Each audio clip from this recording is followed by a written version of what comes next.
Here with Monica McGinley from House to Home Realty. And how are you doing today, Monica? I'm good. How about you, Ginger? I'm doing great. Been doing real estate for a number of years. A matter of fact, I heard you just had an anniversary. I did. 28 years yesterday. That's amazing. Yeah. Congratulations. Yeah. So you've seen real estate change over the years. What are some things that you've seen change the most? I think the biggest thing that's changed is the amount of information that's available to buyers today. Websites they can go to and find out the history of the houses and what they're for sale for, square footage, all that good information they used to get from me. Now they can get from their websites. What first got you into real estate? My grandpa. Your grandpa? Yeah. Okay. Yeah. Searching records at the courthouse for mineral rights and him buying up land in Williamson County Courthouse? Williamson County Courthouse. Okay. Yeah. He interacted with people and those people ended up being, part of his, I don't know if family's the word, just seemed so easy for him. It never really seemed hard for me. People are like, I don't know how you do this. Well, I don't really know how I do it either. It just comes naturally. It does. What's something you still take very seriously every single deal you have?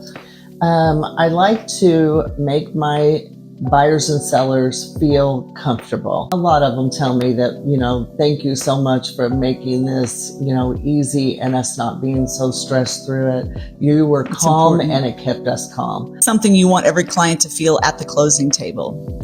I want them to feel like they have been represented. I know what's going on. I don't want them to have questions. When they sit down at the closing table, it's done. When you decide to buy a house, try to stay local and use somebody local for your lender, because the number one stress in the whole deal is when someone picks a lender that is out of the area. They get on the internet, get approved, and we get appraisers from everywhere. We get underwriters we don't usually work with. They don't know our area.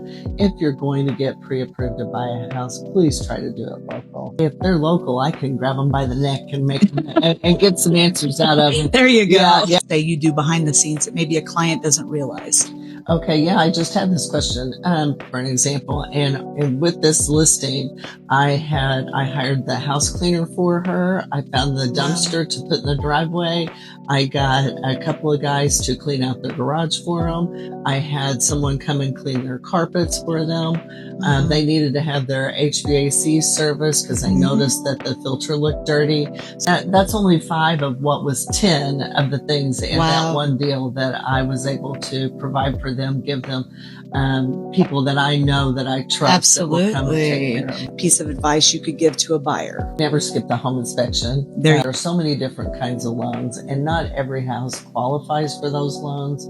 So I think it's really important to have a realtor that understands the different kind of loans that there are in the houses that will meet that criteria. Tell me your most memorable deal.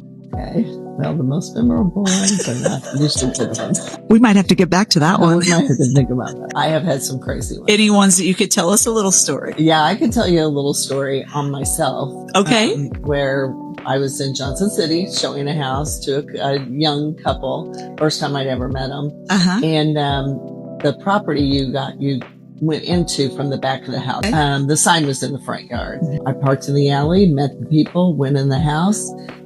Breakfast was on the table, ready to go. And guess what? We were in the wrong house. It was the house next door. Oops. That you love most about this job?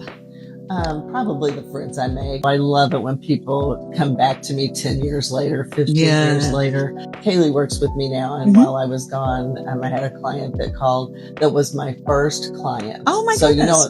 Full circle moment. That was 28 years ago. Yeah. I want those people to want to see me again. Something that's a little unique about selling homes in Southern Illinois. Probably the Lake of Egypt, I think is probably the most unique. I have a deal right now. People that I sold a house 10 years ago that were retiring and moving down here in 10 years, which is now. Well, they've been here this whole 10 years, decided they needed a bigger house now, so we're going to sell that house and buy a bigger house. I just love the fact that these people move around these locations, but they don't ever leave. What are some things you enjoy about living in Southern Illinois? Oh gosh, we love the wine trail and My husband and I are both foodies. Mm-hmm. So any new restaurant that opens or, You're that trying kind of it. thing, we're out trying it. I say all the time, I could retire to Cabo, and it's like hippie heaven down there. It's You're so just pretty. relaxing and beautiful. And If somebody wants to get a hold of you, obviously we're going to have your phone number on here. The best way to get a hold of you. quick text, and then I can give you a call as soon as I have a minute and follow up and see what you need. Monica, thank you. Thank you. I appreciate it.